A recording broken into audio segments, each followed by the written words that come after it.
Hi YouTube at Pinoy PS4 Noobs and Elites. Ito ang inyong lingkod once again, si Jerry Carino. At ang pag-uusapan natin ngayon ay Witcher 3. Bago natin umpisa ng lahat, sabihin ko lang sa inyo na itong game na to ay rated M. So, ibig sabihin meron siyang violence, gore, strong language, tsaka nudity. So, pakiusap mga kabataan, yung mga mga medyo bawal pa. Iwasan natin tong game na to. Tapos kung hindi naman natin maiwasan o kung gusto nyo talaga laruin, magpaalam naman kayo doon sa magulang nyo na maayos, okay? Para hindi yung tipong pagbukas nila ng pinto, may nude scene dyan. Makumpis ka pa yung nyo, PS4 nyo. So yun, warning lang baka mamaya, yun nga, makumpis nga yung PS4 nyo. Huwag nyo naman din lock yung pinto siguro. Kasi parang sobrang guilty na naman talaga ng feeling na. Pero yan, anyway, moving forward. So, ang bida dito si Geralt, siya yung puti yung hair sa puti yung buhok dun sa front cover nung game. Cool nitong guy na to si Geralt, siya yung Witcher, may dalawa siyang espada, ganyan. Isa pang monster, isa pang isa pang mystical creatures, isa parang pang-ordinary naman ng mga kalaban. Si mga human lang, ganyan, o kaya mga not normal lang na mga hayop. Yon, dalawa yung weapons. Tapos gumagamit siya ng potions para palakasin yung sarili niya. Tapos nagmamagic siya, ganyan. Okay naman yung character. Tapos story. Ang story niya is hinahanap ni Geralt hahanapin ni Geralt si Ciri, yung parang inampon nilang batang babae, tapos tinuruan nila maging Witcher din, ganyan. Okay siya kasi hindi romantic eh. Hindi siya yung tipong parang romance na naman, ganyan. Tapos parang hinahanap mo na naman is parang yung love interest mo. So, hindi. Kakaiba siya story eh. So, yun. Gameplay.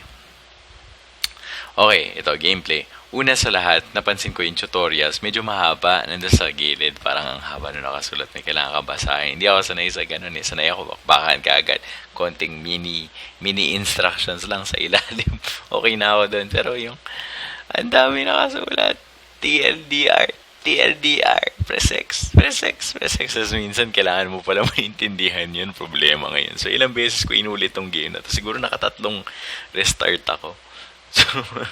So yun, wala akong pasensya, isip-isip na. Tapos yung dialogues, usap kayo, no? Tapos magkakaroon ng response, pipili ka ng response.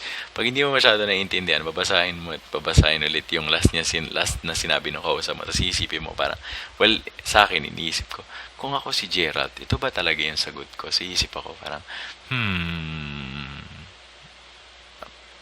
tagal ko mag-isip. Kung totoong buhay siguro yan, tapos inaantay niya ako mag-respond, siguro palagay niya slow na talaga ako.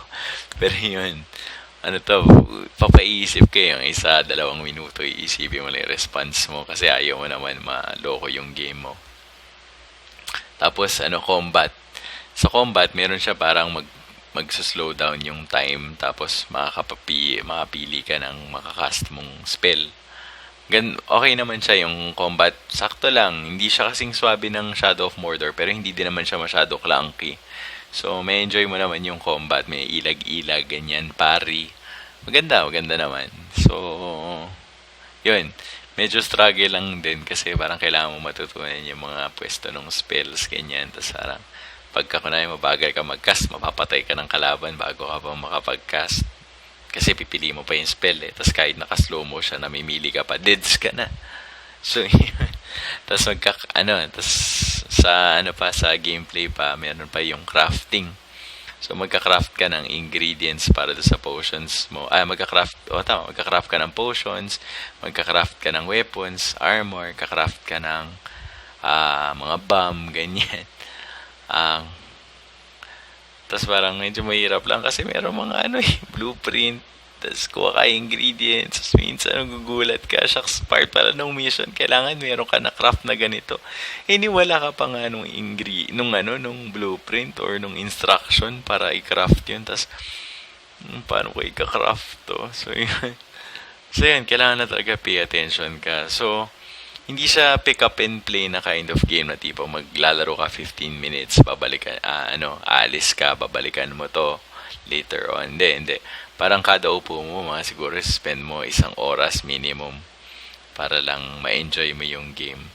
Pag less than, parang medyo wala ka pa naiintindihan. Kung katulad mo ako na medyo regular gamer lang, ganun yung may experience mo. Pero kung kunwari medyo mas intellectual ka, siguro mas magaling ka. So yun. Um, Mag-invest ka talaga ng oras dito. Siguro mga 3 oras para lang 3 oras para matutunan yung pinaka-basics lang ng game. Basics lang guys ha. So yun. Binili ko siya brand new. 2 copy binili ko. Yung una kong copy, actually, in-unbox ko sa niya din. In-upload ko din, in-unbox ko yun. Ko muna, tinrade ko muna sa kaibigan ko kasi medyo hindi ko na talaga kinaya eh. So wala din ako oras na invest eh. Pero bumili ako ulit ng copy. Siguro mga last week, mga Friday. Hanggang ngayon hindi ko pa rin nalalaro. Sobrang busy lang. At saka gusto ko siya malaruin kasi parang feeling ko investan ko na naman siya ng oras. So yun. Ibigyan ko na muna kayo ng response sa na-experience ko dun sa previous Witcher copy ko na nalaro. Tapos kung nasan ako so far. Enjoyable naman yung game. Yun lang nga, kailangan mo lang talaga mag-invest ng time. Tapos, yun. I think, say goodbye ka to your social life pag kinarir mo tong Witcher 3. Ang laki ng map, ang daming missions na pwede mo laruin. Believable yung acting ng voice acting ng characters, ganyan. Yung visuals, sobrang ganda lang. Siguro, yan. I think well-deserved naman yung high rating niya, mga 9.5, 10 rating niya sa mga iba't ibang video game sites. Yun lang nga talaga, kung average gamer ka, hiramin mo muna sa tropa mo or bumili ka muna ng second hand. Kasi mamaya, malugi ka lang kung brand new pa bibilin mo. So yun lang yung take ko sa Witcher 3. 2 beses ko siya binili na brand new. Kasi niniwala ko maganda talaga yung game. Tapos bigyan ko na lang kayo na response pag medyo nalaro ko pa siya further on. So yun. Shoutout ulit sa mga kaibigan ko sa Pinoy PS4 Noobs and Elite. Supportahan niyo yung videos ko para next time may mga premyo na tayo. Kapag magpa-sponsor tayo, di ba?